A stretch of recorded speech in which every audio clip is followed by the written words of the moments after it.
Jaz sem hčerka tele plesalke, partizanke Brine. Obstaja zelo malo fotografij njenih, kjer pleše. Jaz poznam samo 3. Tole, še eno tudi pred to publiko zgleda in še eno fotografijo, kjer pa ni nikogar zraven in zgleda, da je kar sama plesala in jo je mogoče slikal ta isti fotograf Petek. Ta slika je nekako postala zelo znana in jaz mislim, da je ta slika tudi ena edinih, da v času med vojno nek partizan, kjerkoli bi že bil, tudi v kakšni drugi državi, da nekdo pleše na ta način. Ker mama je namreč bila, da rečemo, profesionalna plesalka. Ona je pred vojno hodila v eno znamenito šolo pri nas, ki je bila tudi edina šola za moderni ples, kot se je takrat rekel. To je bila šola Mete Vidmar. In ona je to šolo obiskvala 8 let. In je potem tudi nekako diplomirala na tej šoli. Imeli so zaključen nastop, produkcijo, da rečemo tako. In s to produkcijo je ona nekako dobila diplomo. Namreč Meta Vidmar je bila, pa to moram povedati, Meta Vidmar je bila pa učenka znamenite nemške plesalke takrat. To je bilo vse v 30 letih, od 30 do 38.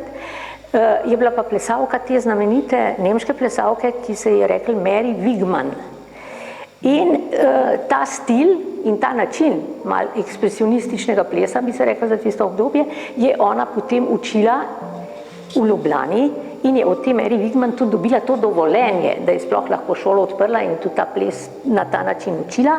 Medtem ko pa Brina, takrat Marta Pavlin, se je pač njeno ime bilo takrat, in z njo Marija Vogelnik, ki je z njo istočasno diplomirala, to sta bili nekako njeni najboljši plesalki, pa zaradi razmer, ker je bilo to leto 38, si pa niso več nekako upali in hoteli iti v Nemčijo. To je pa že bilo res tik pred vojno, oziroma so bili že Anšlusi skoraj pa tako.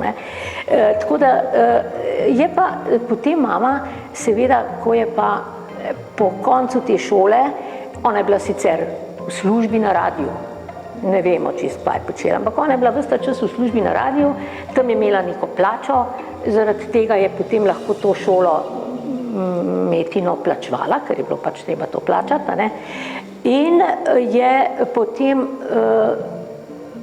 pripravljala od leta 38, ko je končala šolo, je pa pripravila svoj samostojen nastop plesen, edina od vseh teh njenih učenk. In potem se je pa začela pač vojna in ona je tik pred vojno, to je bilo decembra leta 40, je ta nastop izvedla, ga je imela v ljubljanski operi. In potem, kmalu potem, jasno leto, takoj se je vojna začela, že pol aprila so prišli Italijani v Ljubljano in ona je potem se vključila v očitno, ne vem, da je točen datum, v OF in je postala tudi neka ilegalka v Ljubljani, Bila je tudi malo zaprta, malo so jo zaprli, ampak prav, da se je zmeri ven zvlekla s tem, da kaj je tam počela v tist hiš, pa kaj, to so jo zaslišvali, reka, ja, plesat sem šla, plesala sem, ne vem. In so ji kar verjela, kaj, ne vem, No, tako da ta ples, prav, da jo je reševal v bistvu vseh teh pol tudi situacijah. In ko je pa potem šla že avgusta, se pravi pred kapitulacijo malo, je šla že v partizane, in tam je že kar takoj so bili ti mitingi, to je bilo še vse na Notranjskem pa na Dolenjskem, je že na teh mitingih nastopala, zmeri je rekla, da so bili ti njeni plesi in ti njeni nastopi zelo lepo sprejeti, da ni recimo šel bi mislil, da to so bili ljudje, ki niso še nikoli videli nobenega tako plesati, kakšne balerije so mogoče poznali, ampak to je bilo daleč od kakšnega baleta, seveda. So pa niso se nikoli smejali ali pa da to kaj žvižgal ali pa kakorkoli neugodno se odzival na te nastope, je rekla, da to je bilo zmeri lepo sprejeti in je to jo tudi pol spodbujalo, da je to nadaljevala. Teh plesov je bilo več, mislim, plesala je, no, da rečem, večkrat, ne samo te fotografije, ki jih imamo, ampak tudi potem še na mitingih, ki so pa bili v kakšnih dvoranah, ker je tudi povedala, kje je vse to bilo, še na tem pohodu 14. v začetku, ko je bilo še to neverjetno lepo in toplo vreme, ampak zunaj pa ni nobene slike od zunaj, čeprav bi takrat lahko še zunaj plesali kje, ampak gleda, da je bilo to v nekih takih zadružnih domovih ali bohekje, ne, v teh krajih, kjer so se ustavljali, tako da teh plesov je, plesanja njenega je bilo še več. Jasno, da pa potem, glih takrat, ko so potem prišli v Slovenijo iz Hrvaške, ne, ker so morali ta velik ovink delati, zaradi tega, ker se ni dal čez sabo hoditi, je pa začel snežiti. In potem seveda pa ni bilo govora sploh v kakršnem koli mitingu, še manj po kakšnem plesu, tako da je potem ona na tem pohodu, vidite, da ima neke luškane lepe škornčke, so rekli, da to so bili škornčki taki fini od enega italijanskega oficirja. In v teh škornčkih je ona hodila vso to pot. In te škornčki so bili pol ta glavni problem. Ona nazadnje so ji noge zmrznile v teh škornčkih. In ko so prišli tam nekam to je bila dolga pot, recimo Šmihev nad Mozirjem, no, tam je bila ta točka, kjer so se ustavili in tam so ji te škorne morali razrezati dol z nog, jih ni mogla sezuti sploh. In potem so jo pač poslali za to Vero Hreščak, ki je bila njena ves čas kolegica, tam tovarišica pač, ki sta bile vedno skupaj, in tudi Kajuh, to je bila pač cela ta skupina kulturniška, ki je pa v tem času že izgubila pol svojih članov. Skratka, oni dve sta bili, tudi po Kajuhovi smrti je bilo pol to že, so jih pa peljali kurirji v eno od teh točk kurirskih, ki so pač bile po Sloveniji itak, in to je bila neka točka 23, tam lih nad Mozirjem, no. In tam je potem Vera za njo skrbela, itak bi skoraj lahko umrla, ampak ni. Ne vemo, tudi tam kakšen zdravnik sploh ni prišel, ta znani Pavček, recimo, je možno, da je prišel, ampak medtem je zgledalo se že to stanje te noge, zlasti ene, ne, čeprav je imela zmrznjen pač vse, si tudi Vera je bila zmrznjena, pa Petek tudi, pa tako naprej, samo zgleda, da jim je mogoče bilo malo lažje, ne. Pri njej je bilo pa to čisto katastrofično in potem vem, da je pripovedovala, da je zdravila so bila ta, da so imeli šnops domač, s šnopsom so ji noge mazali, pa pila ga je, ne, so ji dali tudi ga tako. In potem so pa še eno zdravilo pogruntali in sicer, to so domačini povedali, tudi si ne predstavljam, kako je to bilo, gor so ji dali vroč loj.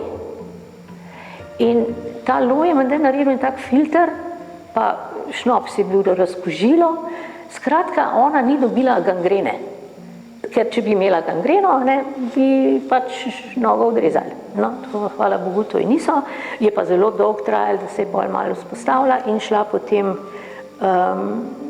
bolj končno, so jo pač potem nekako poslali v Belo krajino, tam je pa bilo že bolj lažje, ne. In v Beli krajini je tudi še zanimivo, ampak tudi nimamo fotografije, jo je pa recimo videla plesati in je tudi to zapisala in tudi povedala Ivanka Mežanova, ta igralka, jo je videla plesati in je v tistem, en film je bil narejen, ne vem, en dokumentarc, Stoji drevo, ki je bil v celotnem tem modernem plesu na Slovenskem, pa posebej o Meti Vidmar, ampak so bile tudi te njene plesavke imenovane, ne, in tudi o njih je bilo kaj govora, tako da tam je Ivanka Mežanova opisala, kako je ta ples gledal, ker je bilo grozno, da je, in se je ona skozi jokala, mislim, Ivanka, ker je videla, kako težko pleše, ker te noge niso bile še v redu, ne, ampak se je nekako trudila in je bilo zelo videti, menda zelo tako pretresljivo hudo, no, ko se je mučila, da bi plesala, pa se je videla, da ne more, no, tako nekako v tem smislu. Še nekaj bi mogoče povedala, vsi rečejo, ne, tudi ona je opisovala, kako drugače je bilo plesati na takem terenu. Ona je bila vendarle navajena na oder, a ne, oder mislim, soba, telovadnica, kjerkoli že so bile te vaje, kjer je bila ta šola, skratka ravna tla. In je zdaj pa prišla v partizane in zdaj pa ni bilo ravnih tal in je morala tukaj in je to zato zelo tako opisala, kako je bil problem z ravnotežjem, kako je lahko to, kako sploh narediti, da bi ta prostor nekako obvladala, ki je bil kar naenkrat ogromen, ne pa ena sobca ali pa en oder in tako naprej. No, to je bilo zanimivo. Je pa dejstvo, to sem tudi pol pomislila, imamo pa nekaj fotografij njenih izpred vojne, ko je vadila za tiste svoje nastope pa produkcije tam v tisti šoli, ki so pa tudi na travnikih. To se pravi, je ona to že tudi nekaj o tem očitno vedela in poskušala, ker so prav na travci pleše, mislim, so pač par več takih fotografije, tako da vendarle ni bilo to čist prvič, da je tlele se morala mučati zdaj s tem terenom, ne, takim pa takim. Velik problem je ob tem, tudi zdaj, ko sem to biografijo njeno nekako napisala, ta, da je ona strašno malo govorila in pripovedovala o tem času. Mi smo že vedeli te osnovne podatke, pa da je bil to tak težek pohod, pa da je Kajuh umrl, pa da je ona velikrat potem tudi se s tem ukvarjala, da je dostikrat bila na kakšnih teh proslavah pa otvoritvah razstav v zvezi s Kajuhom, pa da je napisala tudi zmeri kakšno, ali pa je govorila kakšno besedo pred otvoritvijo pa to naprej. Skratka, okrog Kajuha je bilo dosti vedenja, ne, tudi hodila je po šolah še takrat pa vse to, ne. Ampak da bi pa ona zdaj doma nam posebej kaj pripovedovala in najbolj grozno je to, da takrat tudi nismo nič posebnega vprašali. To je hudo, ne? Nismo spraševali. Smo vedeli, ja, je bila v partizanih, ja, vem, kakšen problem je bil dobiti čevlje, ker sva hodile pol okrog, kjer je čevlje lahko kup, da bo v njih hodila, kljub, ona je potem imela operacije noge, ne, pa tako, ampak še vseeno, ona je vedno težko potem hodila, ne, tako da to se je poznali in je pač bil problem to. Tako da, ne vem, težko rečem, drugače pa je bila pač zelo prijazna mama, seveda, ki je imela en določeno grimaso, kadar je bila jezna, ampak nikoli ni iz tega ne vem kaj izvedla. Tudi oče, skratka, sta bila zelo taka, rekla, umirjena in starša, brezkonfliktna, ona dva in do otrok in tako naprej, no. Tako da to sem jaz potem, zdaj se šele pravzaprav začela zares natančno zanimati. Tudi vedeli smo vse, da je hodila v to šolo, tudi te fotografije smo poznali. Vem, da imamo še doma en tak zveščič, kjer je, ne vem, zakaj je tja posebej dajala ene fotografije, imamo izven tistih albumov, ki so, en tak beležnica, pravzaprav papir, na katerega sva nalepile ene določene fotografije in jaz sem, krasno se mi zdelo, zelo z lepo pisavo sem imela takrat, napisala to, kar je ona rekla, kje je to bilo, pa tako naprej. Tako da, to sem poznala, to smo poznali, tudi te Petkove albume smo poznali, pa vse to. Ampak, da bi pa zdaj še kakšne druge zgodbe povedala, to pa ni. Malo so govorili te ljudje o tem času. Razen to, da je pač ona bila vendarle toliko znana, da smo kar dovedeli, ne. Ker recimo pol za očeta nismo vedeli pa nič. Pa če smo ga kaj vprašali, pa je rekel, ja, sem bil v partizanih, ja, v Cankarjevi brigadi. Ja, pa kako je pa bilo? Ja, pa saj veš, kako je bilo v vojni, ali ne vem kaj, ne. Tako da niso nam pripovedovali zgodb. Pa bi bile kakšne še zanimive, ne, sem pol ugotovila še kakšno, tako, recimo,